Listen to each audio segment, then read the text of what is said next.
क्या EZ nomenclature और सिस trans nomenclature same है या इसमें कोई डिफरेंस है या कोई रिलेशन है?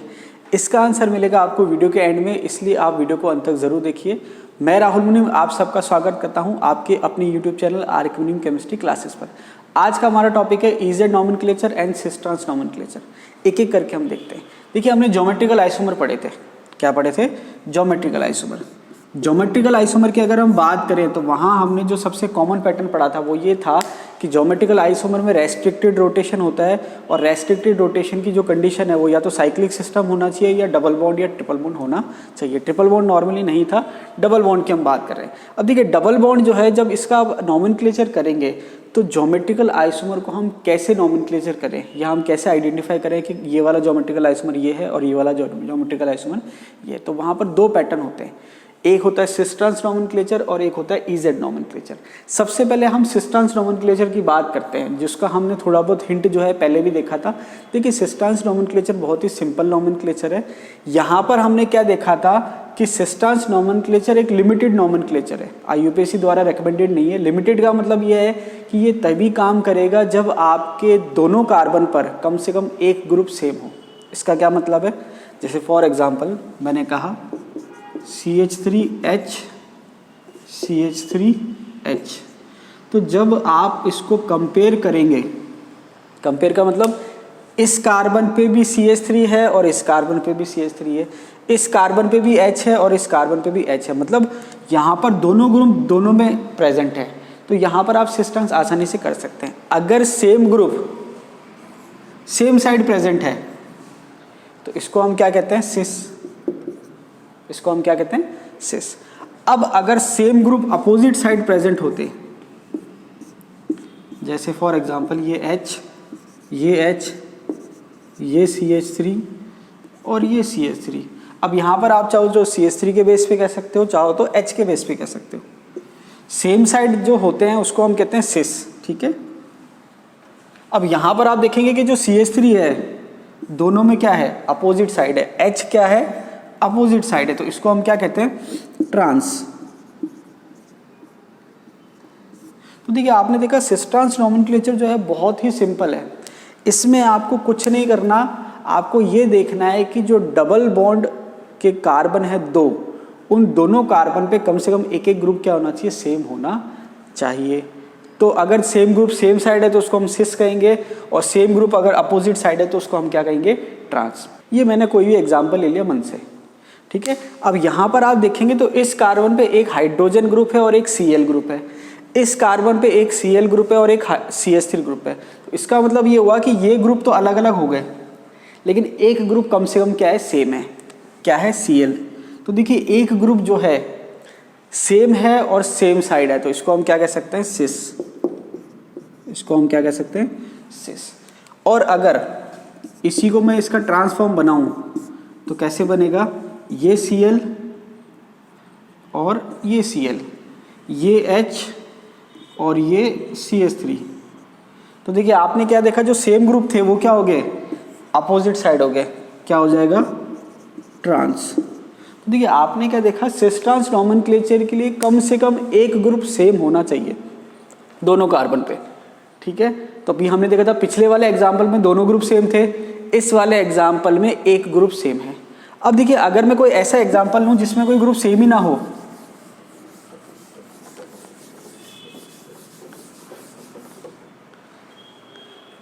देखिए मैं एक एग्जाम्पल बनाता हूं।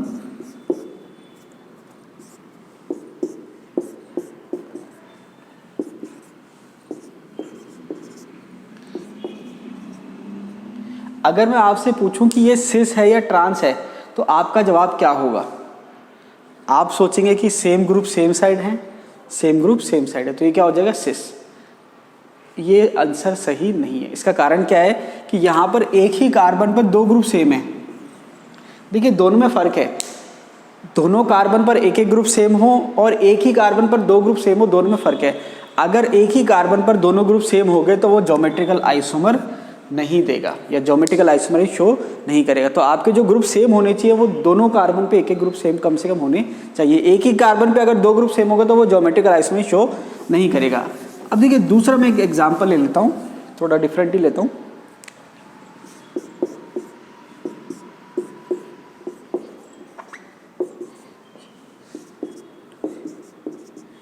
ये मैंने मन से कोई एग्जाम्पल ले लिया।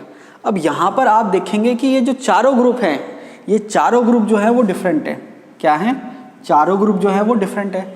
तो जब आपके चारों ग्रुप डिफरेंट हों तो वहाँ पर आप सिस ट्रांस नहीं कर सकते।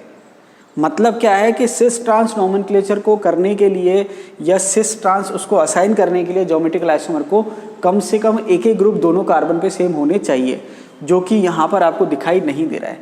तो ऐसे एग्जाम्पल को सॉल्व करने के लिए EZ नोमेनक्लेचर इंट्रोड्यूस हुआ। बात समझ आ रही है? सिस ट्रांस को IUPAC की मान्यता नहीं है, रिकमेंडेड नहीं है, लेकिन EZ नोमेनक्लेचर जो है वो IUPAC द्वारा रिकमेंडेड है। तो कहने का मतलब ये हुआ कि वो ज्योमेट्रिकल आइसोमर जिसमें कम से कम दोनों कार्बन पर एक एक ग्रुप सेम हो, वहाँ पर हम उसको सिस ट्रांस नोमेनक्लेचर दे सकते हैं। लेकिन जब चारों ग्रुप डिफरेंट हो जाए तो वहाँ पर हम उसको सिस ट्रांस नोमेनक्लेचर नहीं दे सकते। वहाँ पर फिर हम क्या इंट्रोड्यूस करते हैं? EZ nomenclature. तो देखिए EZ नोमेनक्लेचर की अगर हम बात करें, या IUPAC द्वारा रिकमेंडेड है। अब हम EZ की अगर बात करें या EZ नोमेनक्लेचर को देखें तो इसमें क्या है और सिस ट्रांस से कैसे डिफरेंट है या कैसे सेम है वो हम देखते हैं। अब देखिए E का जो जर्मन वर्ड है, फुल फॉर्म जो है वो है एंटीजन, और Z की जो फुल फॉर्म है वो है जुसेमेन। अब यहाँ पर अगर हम बात करें तो इनका जो जर्मन वर्ड का जो मीनिंग है, इसका मीनिंग है एंटी। एंटी का मतलब है अपोजिट साइड। एंटी का मतलब क्या है? Opposite side. तो ये हो गया एंटी, जिसको आप अपोजिट साइड भी कह सकते हैं, और इसका मीनिंग होता है सेम साइड। अब अपोजिट साइड किसकी, कौन से ग्रुप अपोजिट होंगे, और सेम साइड जो है सेम ग्रुप कौन से होंगे। अब देखिए यहाँ पर हमने क्या करा था कि जो सेम ग्रुप थे दोनों में वो देखे थे कि सेम साइड है या अपोजिट साइड है। लेकिन यहाँ पर ये जो बात कर रहा है सेम और अपोजिट की, ये सेम ग्रुप की बात नहीं कर रहा है। ये क्या कह रहा है कि आप क्या करोगे? प्रायोरिटी डिसाइड करोगे। क्या करोगे? प्रायोरिटी डिसाइड करोगे कि किस ग्रुप की प्रायोरिटी ज़्यादा है और किस ग्रुप की प्रायोरिटी कम है। प्रायोरिटी कैसे निकालेंगे वो मैं अभी आपको बता दूंगा। तो ये क्या कहता है EZ नोमेनक्लेचर कि जो प्रायोरिटी वाले ग्रुप हैं अगर वो अपोजिट साइड आएंगे तो वो क्या हो जाएंगे? E नोमेनक्लेचर में आएंगे। मतलब एंटी का मतलब अपोजिट साइड कौन? प्रायोरिटी वाले ग्रुप। और Z का मतलब है सेम साइड कौन?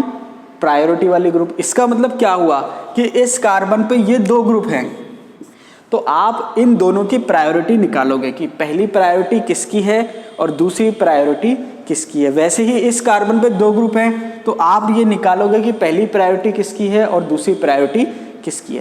तो देखिए प्रायोरिटी निकालने के लिए अभी हम एक रूल पढ़ेंगे, और वो रूल जो है वो आपको RS नोमेनक्लेचर में भी काम आएगा, क्योंकि जो प्रायोरिटी का जो रूल है वो आप EZ नोमेनक्लेचर पढ़ो चाहे RS नोमेनक्लेचर पढ़ो, उसमें सेम ही चलेगा। तो प्रायोरिटी कैसे निकालते हैं ये हम देखते हैं। तो देखिए EZ नोमेनक्लेचर की अगर हम बात करें तो वहाँ पर आपको दो स्टेप फॉलो करने हैं, उससे आपका EZ नोमेनक्लेचर आ जाएगा। क्या स्टेप फॉलो करने हैं? पहले आपको क्या करना है कि आपके एक कार्बन पर जो ग्रुप हैं दो, जैसे आपके यहाँ पर ये दो ग्रुप और ये दो ग्रुप, तो इन दो ग्रुप में प्रायोरिटी किसकी ज़्यादा है वो आपको निकालना है, और इन दो ग्रुप में प्रायोरिटी किसकी ज़्यादा है वो आपको निकालना है।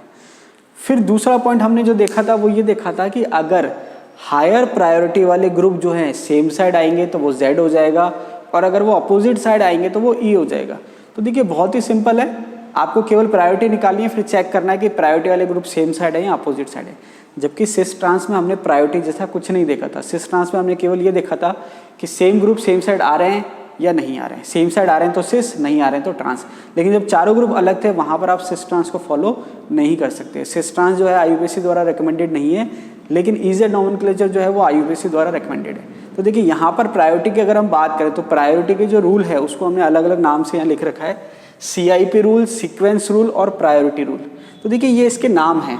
CIP रूल के अगर हम फुल फॉर्म की बात करें तो यह है कान इनगोल्ड प्रिलॉग रूल। ठीक है, ये इसका फुल फॉर्म है कान इनगोल्ड प्रिलॉग रूल। सीक्वेंस रूल भी कहते हैं और प्रायोरिटी रूल भी कहते हैं। देखिए बहुत ज़्यादा कोई टिपिकल नहीं है, बहुत ही सिंपल है। 3-4 पॉइंट आपको ध्यान रखने हैं प्रायोरिटी निकालने के लिए। आप जो प्रायोरिटी है वो दो ग्रुप के बीच में भी निकाल सकते हैं। देखिए ज्योमेट्रिकल में तो आपको दो ग्रुप की प्रायोरिटी चेक करनी है, लेकिन जब आप आरएस नॉमेनक्लेचर पढ़ेंगे तो वहाँ पर आपके 4 ग्रुप होते हैं, या और भी आप कह सकते हैं, तो वहाँ पर आपको 4 ग्रुप की प्रायोरिटी निकालनी होती है। तो यहाँ पर हमको केवल ग्रुप को कंपेयर करना है कि किस ग्रुप की प्रायोरिटी ज़्यादा है और किस ग्रुप की प्रायोरिटी कम है। देखिए कई बार क्या होता है, हम एक बहुत बड़ी गलती भी करते हैं। देखिए जब हम नॉमेनक्लेचर लिखते हैं तो वहाँ पर क्या है कि जैसे मान लीजिए कोई भी कंपाउंड है, ठीक है, और इसमें कोई भी ग्रुप जुड़े हुए हैं, तो जब हम नॉमेनक्लेचर करते हैं तो वहाँ पर क्या करते हैं हम, प्रायोरिटी जो है वो जो फंक्शनल ग्रुप वाली प्रायोरिटी हमने पढ़ी होती है कि एसिड की प्रायोरिटी ज़्यादा है, अल्कोहल की कम है, वो हम यहाँ पर फॉलो कर देते हैं। उससे हमारा आंसर क्या होता है, गलत हो जाता है। तो यहाँ पर आपको ध्यान रखना है कि सिस ट्रांस और ईजेड निकालने के लिए अलग कंसेप्ट है। तो ईजेड में प्रायोरिटी का कंसेप्ट अलग है और फंक्शनल ग्रुप की प्रायोरिटी का जो कंसेप्ट है वो अलग है। तो आपको मिक्स नहीं करना है। बात समझ आ रही है? तो देखिए जब हम इसका नाम लिखते हैं तो हम ईजेड लगा देते हैं, बाकी जो आईयूपीएसी नॉमेनक्लेचर है वो एज इट इज आ जाता है। तो मैं अभी आईयूपीएसी नॉमेनक्लेचर की बात नहीं कर रहा। अब देखिए यहाँ पर जो आपके रूल हैं वो क्या है। देखिए वैसे तो काफ़ी सारे पॉइंट्स हैं, लेकिन जो काम के पॉइंट हैं वो आपके ये 4 हैं, जिसमें से ये वाला भी बहुत कम काम में आता है। तो बेसिकली आपके 3 ही रूल हैं। सबसे पहला पॉइंट क्या है, सबसे पहला पॉइंट है हायर एटॉमिक नंबर। इसका मतलब क्या है कि हायर एटॉमिक नंबर का मतलब क्या है कि जो ग्रुप जुड़े हुए हैं, तो जो फर्स्ट एटम जुड़ा हुआ है उसमें अगर किसी का एटॉमिक नंबर ज़्यादा है तो प्रायोरिटी उसको मिलेगी, और जिसका कम है उसको प्रायोरिटी कम मिलेगी। जैसे फॉर एग्जांपल मैंने ये ले लिया फ्लोरीन और क्लोरीन। तो अगर हम फ्लोरीन क्लोरीन की बात करें तो एटॉमिक नंबर किसका ज़्यादा है, क्लोरीन का, तो इसका मतलब प्रायोरिटी किसको मिल जाएगी, क्लोरीन को कंपेयर टू फ्लोरीन। जैसे मैंने कहा यहाँ पर हाइड्रोजन है और CH3 है, तो देखिए हाइड्रोजन जो है उसका एटॉमिक नंबर कम है। अब यहाँ पर CH3 ग्रुप को आप ऐसे कंसिडर करो कि कार्बन से क्या जुड़ रहा है, कार्बन, तो कार्बन का एटॉमिक नंबर जो है वो ज़्यादा है, तो प्रायोरिटी क्या हो जाएगी, इसकी हो जाएगी। बात समझ आ रही है? तो जिसका एटॉमिक नंबर ज़्यादा होगा प्रायोरिटी उसकी। अब देखिए प्रायोरिटी आपको इन दोनों में चेक करनी है, इसमें या इसमें चेक नहीं करनी है, इसका आप ध्यान रखना।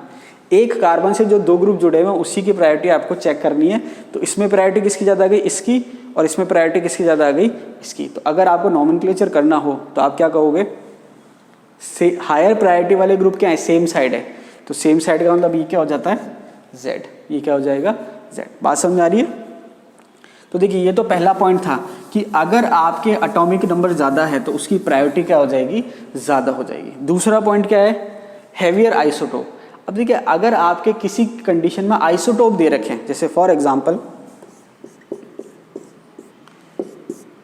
इधर मैं ग्रुप नहीं लिख रहा, मैंने कह दिया यहाँ पर H है और यहाँ पर D है। तो अगर हम बात करें पहले पॉइंट की एटॉमिक नंबर, तो एटॉमिक नंबर तो दोनों का सेम हो गया। ये हाइड्रोजन है, ये ड्यूटेरियम है, दोनों का एटॉमिक नंबर 1 है। तो उस केस में क्या करें, तो उस केस में आपको क्या करना है, हैवियर आइसोटोप। तो हैवियर आइसोटोप कौन सा, ये वाला। तो प्रायोरिटी किसकी ज़्यादा हो जाएगी, इसकी ज़्यादा हो जाएगी। बात समझ आ रही है? तो पहला पॉइंट था हायर एटॉमिक नंबर, दूसरा पॉइंट है हैवियर आइसोटोप। अब देखिए तीसरे पॉइंट की बात करते हैं। तीसरे पॉइंट की बात करें तो मूव टुवर्ड्स नेक्स्ट एटम। इसका मतलब क्या है, इसका मतलब ये है, अभी जैसे आपके CH3 ग्रुप था तो मैंने आपको क्या कहा था कि आपको ये मानना है कि जो एटम जुड़ा हुआ है वो कौन सा है, कार्बन। तो अगर आपके जो फर्स्ट एटम है वो सेम है तो आपको क्या करना है, नेक्स्ट एटम देखना है हाईएस्ट एटॉमिक नंबर वाला या हाईएस्ट प्रायोरिटी वाला। जैसे एग्जांपल के तौर पे हम देखें, मैं यहाँ पर ग्रुप लिख रहा हूँ, उसके बाद हम चेक करेंगे। जैसे मैंने ये लिखा FCCl3, ठीक है, और एक मैंने लिख दिया CH2Cl और ये लिख दिया CF3, ठीक है। अब हमें चेक करना है कि इनमें प्रायोरिटी किसकी ज़्यादा है।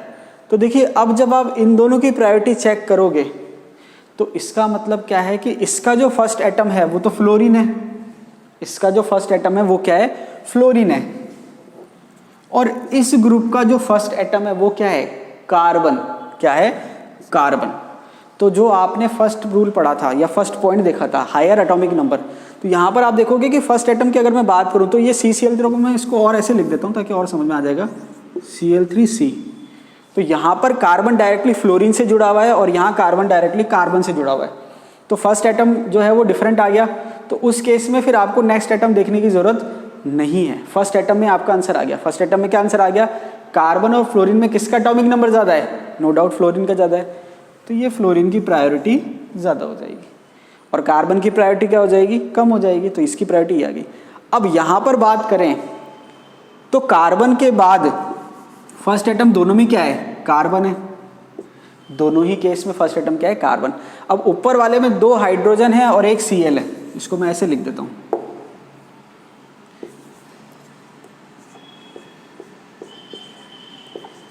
ठीक है, और इसमें 3 फ्लोरीन है, इसको मैं ऐसे लिख देता हूँ,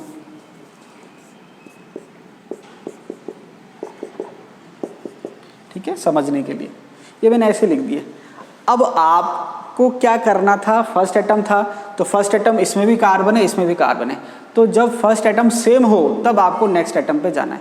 अब नेक्स्ट एटम कैसे जाना है, हाईएस्ट वाला, तो इसका नेक्स्ट हाईएस्ट कौन सा है, Cl, मतलब कार्बन, कार्बन के बाद Cl, और इसका सेकंड हाईएस्ट कौन सा, मतलब कार्बन का हाईएस्ट कौन सा, फ्लोरीन।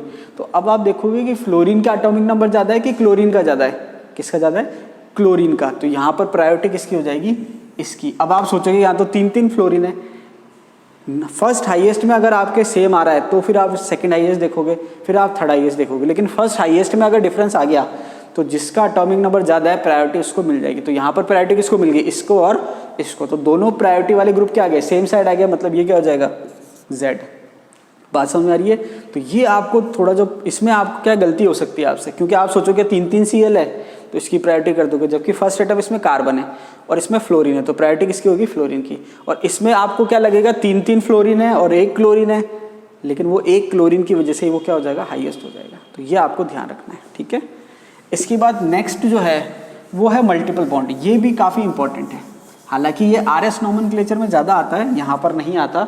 अब मैं यहाँ पर सिंपल ग्रुप लिख के बता देता हूँ, सिंपल ग्रुप लिख के बता देता हूँ कि किसकी प्रायोरिटी। अब जैसे मल्टीपल बॉन्ड, जैसे मान लीजिए ये ऐसे है, A डबल बॉन्ड B, और ये ऐसे है A ट्रिपल बॉन्ड B। तो ये देखिए, बाकी तो जो आपने पढ़े उसके हिसाब से आंसर आएगा, लेकिन अगर मल्टीपल बॉन्ड आ जाते हैं तो उसको कैसे सॉल्व करना है या उसको कैसे मानना है वो यहाँ पर हम देखते हैं। A डबल बॉन्ड के B का मतलब क्या है, आप इसको ऐसे समझ लो कि A डबल बॉन्ड B मतलब A से 2 B जुड़े हुए हैं और B से 2 A जुड़े हुए हैं। A ट्रिपल बॉन्ड B मतलब A से 3 B जुड़े हुए हैं और B से 3 A जुड़े हुए हैं। इसको आप ऐसे सॉल्व करोगे तो आपके आंसर में कोई गलती नहीं होगी। तो इसको आप ऐसे मान लो कि A से 2 B जुड़े हुए हैं, तो एक भी तो ये है ही, ये मैंने एक भी यहाँ लिख दिया, ठीक है, और B से भी 2 A जुड़े हुए हैं, तो एक तो A है ही और एक A मैंने यहाँ लिख दिया। इसको आप ऐसे ओपन कर लेंगे तो फिर आपको प्रायोरिटी निकालने में कोई दिक्कत नहीं आएगी। अब सेम ऐसे है A ट्रिपल बॉन्ड B, तो मैं इसको ऐसे लिख देता हूँ AB, तो A ट्रिपल बॉन्ड B का मतलब A से 3 भी जुड़े हुए हैं, तो एक भी तो ये रहा, एक भी ये रहा और एक भी ये रहा, और B से 3 A जुड़े हुए हैं, तो एक A ये रहा, एक ये रहा और एक ये रहा। तो बात समझ में आ रही है। इसको आप ऐसे ओपन करके सॉल्व कर सकते हो। तो यहाँ पर आपको अगर डबल बॉन्ड का कोई केस आता है तो वहाँ पर आप इसको इस पैटर्न से सॉल्व कर सकते हो, तो वहाँ पर आई थिंक कोई आपको प्रॉब्लम नहीं होनी चाहिए। तो देखिए, हम कुछ ग्रुप देखते हैं, उसकी प्रायोरिटी देखते हैं। ये आप जो पढ़ रहे हो ये सेम आपको RS नोमेनक्लेचर में काम आएगा प्रायोरिटी निकालने के लिए, तो वहाँ पर भी मैं आपको थोड़ा सा रिवाइज करा दूंगा, लेकिन क्योंकि यहाँ पर मैं आपको अच्छे से समझा रहा हूँ वहाँ पर ज़्यादा डिटेल में मैं नहीं जाऊँगा, ठीक है। अब जैसे मान लीजिए एक OH ग्रुप है, एक CHO ग्रुप है, एक COH ग्रुप है, ठीक है, एक CONH2 ग्रुप है, ठीक है। ये 4 ग्रुप ले लिए मैंने। हालांकि जो आप ज्योमेट्रिकल पढ़ोगे उसमें तो आपको 2 में से एक प्रायोरिटी निकालनी है, यहाँ मैंने चारों ग्रुप लिख दिया। अब चारों में से आपको प्रायोरिटी निकालनी हो तो देखिए मैं इसको ओपन करके लिख देता हूँ। OH जो है ये ऐसे है, CHO जो है वो ऐसे है, ठीक है, COOH जो है वो ऐसे है और CONH2 जो है वो ऐसे है। अब यहाँ पर आप इसको अगर मल्टीपल बॉन्ड आपको दिख रहा है तो आप मल्टीपल बॉन्ड को भी सॉल्व करना चाहेंगे, तो मल्टीपल बॉन्ड को सॉल्व कैसे करेंगे, मैं लिख देता हूँ यहाँ पर, ये OH हो गया। अब देखिए डबल बॉन्ड का मतलब 2 मान लीजिए, ये एक O हो गया, ये एक O हो गया, ये H हो गया। ऐसे ही CO O O और ये H, ये हो जाएगा COO, ये NH2। ठीक है, तो अब जब आपको प्रायोरिटी देखनी है तो आप कैसे देखेंगे? तो देखिए सबसे पहले अगर हम बात करें तो जो फर्स्ट एटम है, यहाँ ऑक्सीजन है, यहाँ कार्बन है, यहाँ कार्बन है, यहाँ कार्बन है, तो फर्स्ट प्रायोरिटी तो इसको मिल गई, क्योंकि फर्स्ट एटम जो है हायर एटॉमिक नंबर वाला हो गया, तो ये OH की प्रायोरिटी फर्स्ट होगी। ठीक है, अब कई जने क्या करते हैं, वो नॉमेनक्लेचर IUPAC जो हम लिखते हैं ना, तो वहाँ पर हम देखते हैं वो क्या देखते हैं कि एसिड की प्रायोरिटी ज़्यादा है और अल्कोहल की कम है, तो वो अलग चीज़ है। ठीक है, गलती मत करना। यहाँ पर आप देखेंगे कार्बन कार्बन कार्बन, 2 ऑक्सीजन इधर, हाईएस्ट बात कर रहा हूँ, हाईएस्ट की बात करें तो देखो कार्बन कार्बन कार्बन, ये सेम हो गया। इसके बाद क्या देखा इसने, एक ऑक्सीजन एक ऑक्सीजन एक ऑक्सीजन, सेम चल रहा है। फिर देखा दूसरा ऑक्सीजन दूसरा ऑक्सीजन दूसरा ऑक्सीजन, मतलब आपने क्या देखा, फर्स्ट एटम, फर्स्ट एटम के बाद आपने देखा फर्स्ट एटम के बाद next atom with highest atomic number, तो तीनों में ऑक्सीजन आ गए। फिर second next atom with highest atomic number, फिर ऑक्सीजन आ गया। अब उसके बाद इसने चेक किया, इसमें हाइड्रोजन है, इसमें ऑक्सीजन है और इसमें नाइट्रोजन है, यहाँ डिफरेंस आ गया। तो देखिए हाइड्रोजन ऑक्सीजन नाइट्रोजन में प्रायोरिटी किसकी ज़्यादा है, ऑक्सीजन की, नो डाउट, तो ये आपके सेकंड नंबर हो जाएगा। फिर नाइट्रोजन की ये थर्ड नंबर हो जाएगा और ये आपके फोर्थ नंबर हो जाएगा। तो कहने का मतलब ये कि अगर आपको प्रायोरिटी निकालनी है तो ये आप 3-4 रूल को ध्यान में रख के आसानी से प्रायोरिटी निकाल सकते हैं, और उसके बेसिस पे आप क्या है ईजेड नॉमेनक्लेचर देख सकते हैं। तो एक दो हम एग्जांपल सॉल्व कर लेते हैं ईजेड नॉमेनक्लेचर के। ज़्यादा टिपिकल नहीं ले रहा, सिंपल सिंपल एग्जांपल ले रहे हैं ताकि आपको प्रैक्टिस हो जाए थोड़ी सी। अब देखिए ये हमने लिया डबल बॉन्ड कार्बन, सिंपल ले लेता हूँ बिल्कुल, फ्लोरीन क्लोरीन ब्रोमीन और आयोडीन। तो आप क्या देखोगे, इस कार्बन पर 2 ग्रुप है, फ्लोरीन और क्लोरीन, एटॉमिक नंबर किसका ज़्यादा है, क्लोरीन का। इसमें क्या है, ब्रोमीन और आयोडीन, एटॉमिक नंबर किसका ज़्यादा है, आयोडीन का। तो आपने क्या देखा था, हाईएस्ट प्रायोरिटी वाले ग्रुप अगर सेम साइड हों, अगर हाईएस्ट प्रायोरिटी वाले ग्रुप सेम साइड हो तो उसको हम क्या कहेंगे, Z। ठीक है, क्योंकि Z का मतलब क्या होता है, सेम साइड होता है। जो जर्मन वर्ड था उसका मीनिंग क्या होता है, सेम साइड। तो सेम साइड अगर है तो उसको हम Z कहते हैं। अब देखिए यहाँ पर चारों ग्रुप अलग है, यहाँ पर आप इसको सिस्टांस नॉमेनक्लेचर नहीं दे सकते, लेकिन EZ नॉमेनक्लेचर दे सकते हैं, इसलिए ये IUPAC द्वारा रिकमेंडेड है। बात समझ में आ गई, तो ये Z हो गया। और एग्जाम्पल हम देख लेते हैं।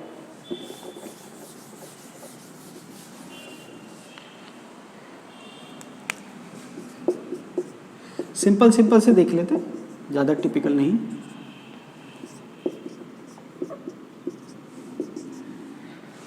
अब आप देखेंगे कि अगर सिस्टांस नॉमेनक्लेचर देना हो तो मैं ऊपर लिख देता हूँ, ये सिस हो जाएगा।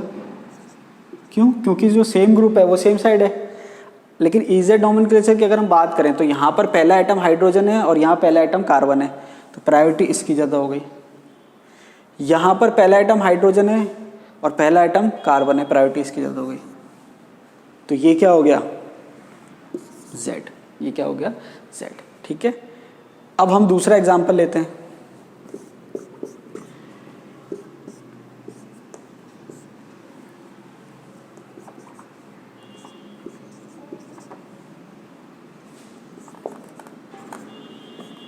ये मैंने दूसरा एग्जाम्पल ले लिया।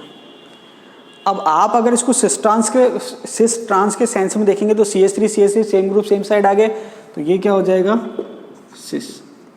लेकिन जब हम इसको EZ के सेंस में देखेंगे तो आप क्या देखेंगे, हाइड्रोजन और कार्बन, प्रायोरिटी किसकी ज़्यादा है, CH3 की। फ्लोरीन और कार्बन, प्रायोरिटी किसकी ज़्यादा है, फ्लोरीन की। तो हायर प्रायोरिटी वाले ग्रुप क्या आ रहे हैं, अपोजिट साइड आ रहे हैं, तो ये क्या हो जाएगा, E। अब देखिए ये एग्जाम्पल दोनों मैंने क्यों लिए, उसका क्या कारण है। कई बार क्या होता है कि हम दिमाग में एक चीज़ लगा लेते हैं या हम दिमाग में एक चीज़ पढ़ लेते हैं, या कई बार छोटी मोटी जो बुक्स होती हैं उसमें भी लिखा हुआ रहता है। अब मुझे समझ में नहीं आया वो लिखते कैसे हैं, क्या सोच के लिखते हैं। देखिए यहाँ पर आप देखेंगे कि 2 एग्जाम्पल मैंने लिए और दोनों का ही नॉमेनक्लेचर क्या आ रहा है, सिस। दोनों का ही नॉमेनक्लेचर क्या आ रहा है, सिस। लेकिन EZ नॉमेनक्लेचर जब हमने करा तो एक का Z आ रहा है और एक का क्या आ रहा है, E। इसका मतलब ये कोई बाउंडेशन नहीं है कि अगर वो सिस है तो E ही आए या Z ही आए।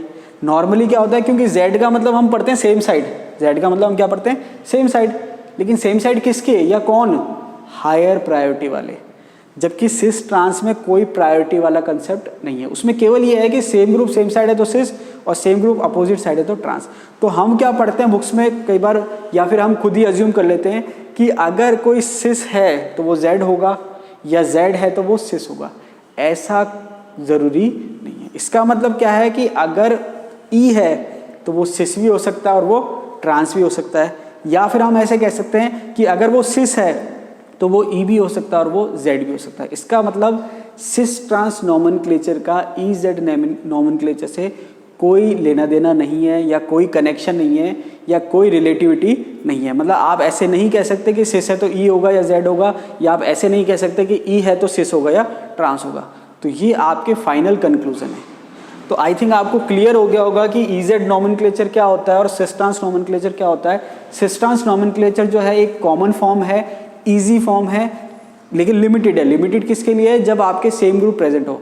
लेकिन ईजेड नॉमेनक्लेचर जो है आईयूपीएसी द्वारा रिकमेंडेड है, और यहाँ पर आपके कोई से भी ग्रुप आप ईजेड नॉमेनक्लेचर आसानी से कर सकते हो। वीडियो अच्छा लगा तो लाइक कीजिए, दोस्तों के साथ शेयर कीजिए, और अगर आप चैनल पर नए हैं तो चैनल को सब्सक्राइब कीजिए। वीडियो को अंत तक देखने के लिए बहुत बहुत धन्यवाद।